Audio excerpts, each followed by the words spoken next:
Shalom, selamat pagi Bapak Ibu yang diberkati Tuhan. Kembali lagi dalam Sarapan Rohani ST Paulus Jakarta bersama saya Meni Suri, mahasiswa semester 8. Pada pagi hari ini sebelum kita memulai aktivitas kita perlu merenungkan firman Tuhan untuk menjadi pedoman dan kekuatan bagi kita dalam melalui hari ini. Sebelum itu mari kita berdoa. Segala puji syukur, hormat kemuliaan hanya bagi nama Tuhan. Kami bersyukur di saat pagi hari ini karena sampai hari ini Tuhan masih mengizinkan kami untuk kami boleh bangun dan kami akan melakukan setiap tugas dan tanggung jawab kami. Kiranya Tuhan tolong memberkati akan kehidupan kami. Sebelum daripada itu kami lakukan, biarlah Tuhan Yesus kami mendasari kehidupan kami dengan mendengarkan sabda kebenaran firman-Mu. Oleh karena itu berkati hamba sebagai penyampai firman-Mu, bahkan juga Bapak Ibu jemaat sekalian yang mendengarkan firman ini diberkati oleh Tuhan. In doa kami, dalam nama Yesus kami berdoa dan kami bersyukur. Haleluya, amin.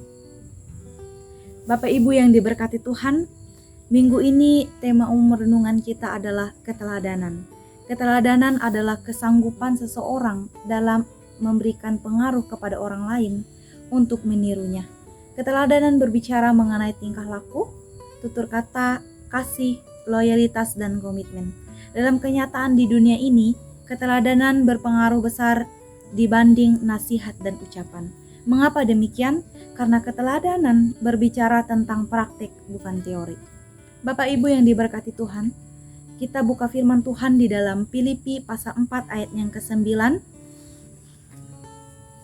Firman Tuhan berkata, "Dan apa yang telah kamu pelajari, dan apa yang telah kamu terima, dan apa yang telah kamu dengar, dan apa yang telah kamu lihat padaku, lakukanlah itu, maka Allah sumber damai sejahtera akan menyertai kamu."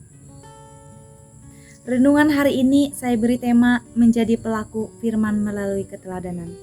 Bapak Ibu yang diberkati Tuhan, dari ayat firman Tuhan yang telah kita baca, Rasul Paulus menghendaki agar jemaat Tuhan di Filipi mengikuti setiap perkataan yang telah mereka dengar dan mereka pelajari dari Rasul Paulus tentang kebenaran firman Allah.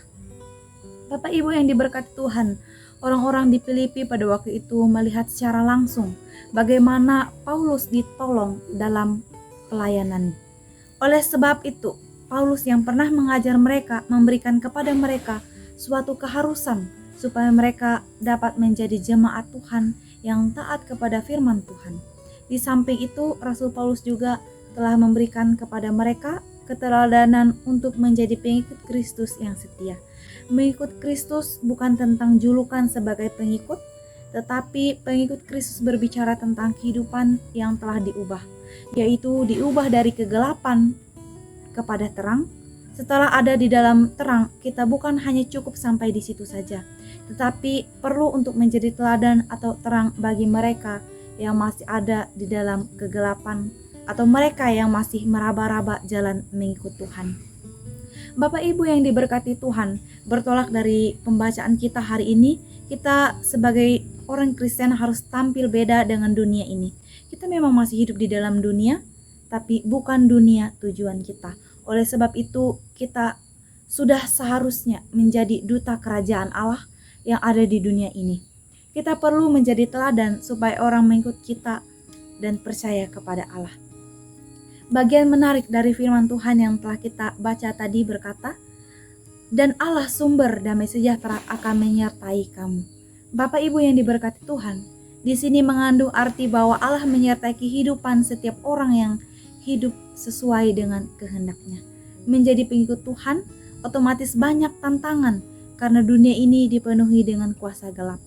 Tapi luar biasanya adalah kita punya Tuhan yang selalu menyertai kita.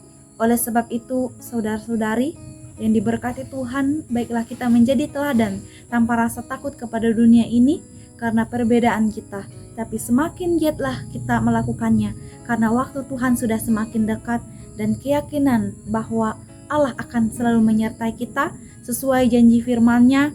Tuhan Yesus memberkati. Amin.